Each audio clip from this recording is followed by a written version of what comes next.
Welcome back to another video. Today we're talking about why the NBA Nets are so confusing. Now, what do I mean by this? In a nutshell, we'll just start with number one, Kyrie Irving. Straight out of the gate, the first reason the Nets are so confusing is because Kyrie Irving is so confusing, and it's kind of clear of his stance. He doesn't want to get the vaccine, therefore he can't play home games, right? And that's not confusing in itself. But just the fact that it's so inconsistently consistent. It's consistent is that we know what's gonna happen, but it's just like, really? Really? Everything could be fixed. But then again, that gets into the conversation of morality, views, morals, values. And you're not gonna ask a person to change their, core values to play basketball. So I'm not gonna throw shade at Kyrie for his decision, but I'm just gonna say that makes things a whole lot more difficult for the Brooklyn Nets, right? And so you have him some games like we don't know how good he really is. Like we see him, his stats. I think he's averaging maybe 20, 24, 25, which is great. But we don't know how much he actually contributes to the team in a good or bad way because he's there every other game type of thing. So it just creates a little more havoc that doesn't need to be there. Reason two, the Nets are so confusing, is because they're really good, right? But their whole team is just shifting and changing. So we had the big three of Irving, Durant, Harden, but they never all played together, hardly ever played together. And so we were all confused. We didn't know how good they actually were because they never played together. When they did play together, they won, which is great, obviously. And now we have to look at the fact that Harden is gone, and now the whole roster has shifted, right? They have a center now, a really good center. They have another lights out shooter that doesn't choke in the playoffs, Joe Harris. I would never. You lost everything. You hurt me when you went 17%. No, 13% from three in the conference finals against the Milwaukee Bucks. That hurt my soul. Enough shade to Joe, but another lights out shooter, and then a playmaking defensive god in Ben Simmons.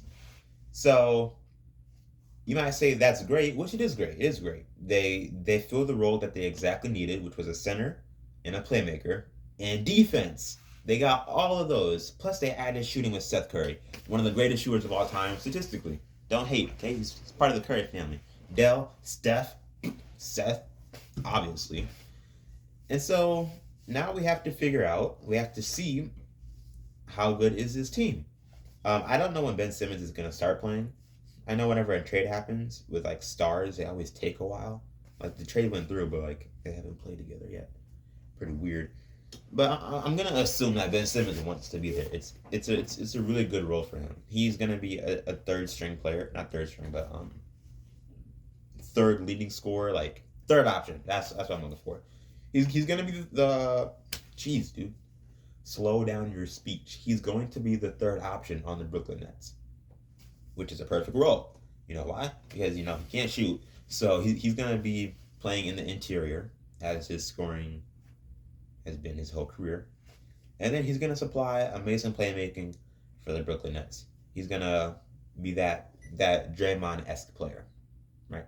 That's exactly what the Nets needed. That's exactly what he does, except he has much better perimeter defense than Draymond Green, so he can play that role at a boosted rate.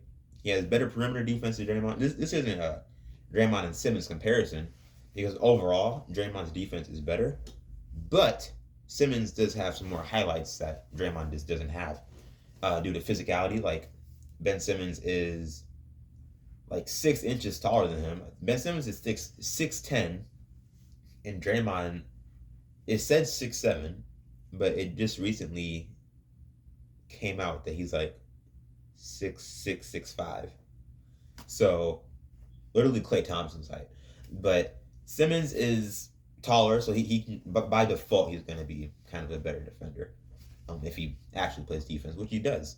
Just because you're tall doesn't mean you have defense. But we've all seen Simmons lock down Lillard, lock down Curry, all those guys in some occasions. And so if he's going to be primarily focusing on just defense this season, defense and playmaking, he doesn't have to worry about scoring. He oh my gosh, he can play that Kawhi Leonard role.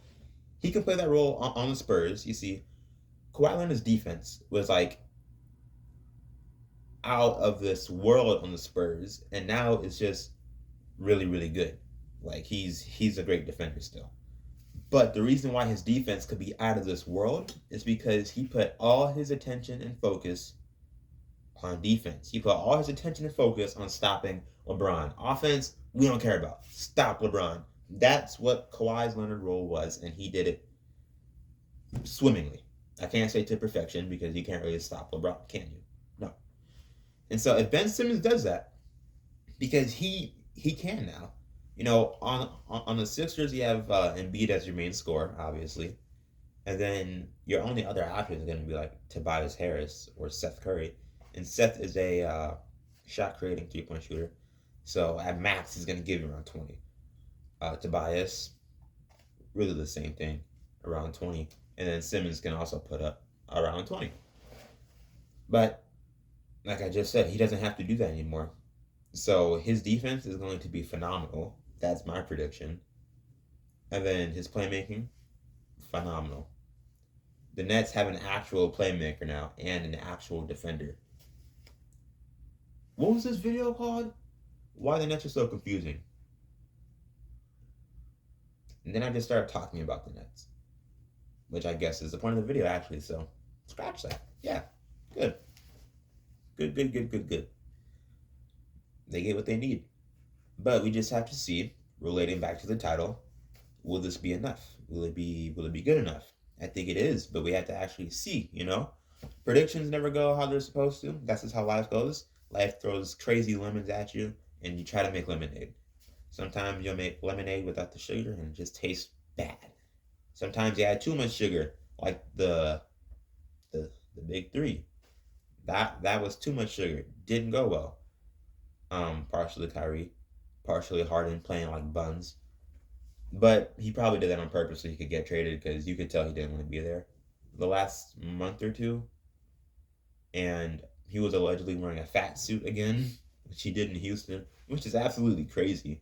Like, I get it though. Like, you don't want to be there, but you don't have to do that. But like, it's like that or Ben Simmons.